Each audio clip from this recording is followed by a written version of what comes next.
Having been incredibly late to the Microsoft party and only having my Xbox since the start of 2019, it's fair to say I've missed out on some big games. Entire franchises, in fact, have passed me by, the likes of Halo, Fable, and yes, even Gears of War. But thanks to the insistent badgering of my fellow geeks here on the site, that's me by the way, and because of the wonders of Game Pass, I took the plunge with Gears 5, and frankly, it's been marvellous. The first thing that's become abundantly clear to me is this isn't one of those simple shooters that you can just jump into willy-nilly. No, as sometimes isn't the case in this genre, that 5 in the title actually means something. Indeed, 4 previous adventures with characters, story arcs, mishaps and revelations have gone before, and those previous exploits and story beats aren't recalled just for nostalgia purposes. No, they're relevant, poignant, often paradigm shifting in the ways people think or feel. Following advice, I watched a Gears of War 1-3 recap before even starting up Gears 5. Hopefully then the previously on Gears of War 4 section in-game would make sense, and it did, but I wasn't really expecting not only the depth of narrative with all its twists and turns, but also the scale and scope of some of the adventures. Entire civilizations vying for power, constantly shifting focuses, and the type of surprise deaths that would make George R.R. Martin blush. There's clearly lore here, characters with emotions, backstories, changing relationships, and that's interesting, very interesting. I had to keep reminding myself that this is a shooter. So I'm all clued up-ish on previous shenanigans and I settle in for what's to come. I was half expecting, half hoping to be impressed. The recap videos hinted at greatness, but their summaries naturally skimmed over some key moments. Suffice to say, those moments hit hard in Gears 5. You play through as Kate, an excellent protagonist, as she struggles with her past and present predicament, and you really build a bond with her. Through her eyes you discover more about what's going on piece by piece, while still being left suitably in the dark regarding the later, bigger reveals. I switched allegiances numerous times thanks to new revelations, delivered well thanks to the superb writing and believable character portrayals.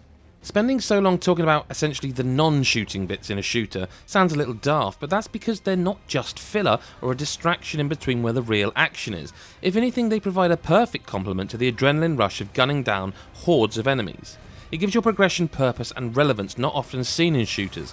Sometimes this genre has levels that are thinly strung together with weak exposition, and all we want is to get back into the main gunning action. But Gears 5 has you enjoying those quieter moments just as much. But let me be absolutely clear, the shooting in this game is sublime. Shotguns annihilate up close and long-range snipers pack a punch, with a recoil that feels weighty and satisfying. The mid-range traditional Lancer does a gratifying amount of damage, and let's not forget nothing is quite so satisfying as using that handy chainsaw attachment to literally tear enemies a new one. The various onslaughts often can't just be dealt with through run and gun bravado though. As I'm sure veterans of the series are aware, cover is your friend here, and often I was scoping out cover all around me.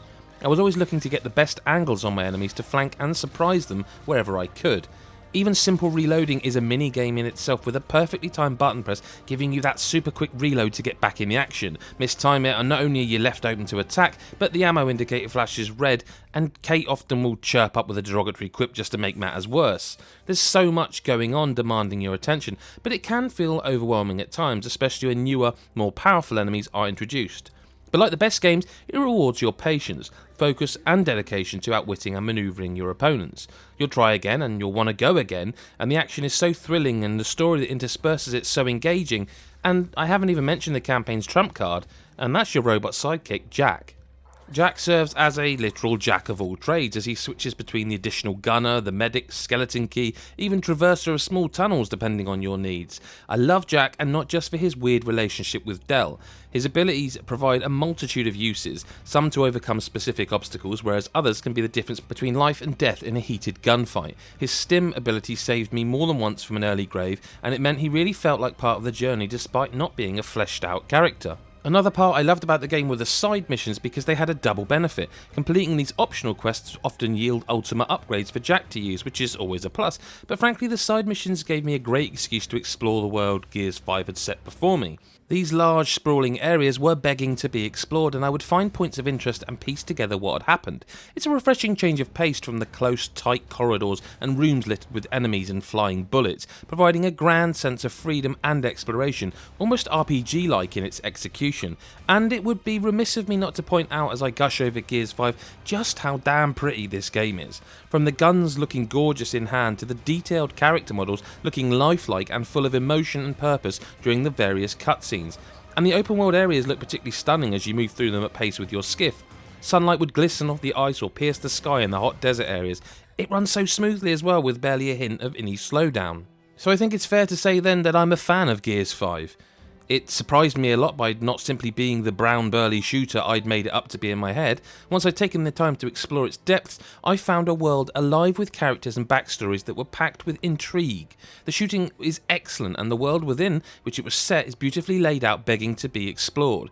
Gears 5 is so much more than just a shooter, and I'm glad to say it's a series I finally tried, and I can't wait to play more of it.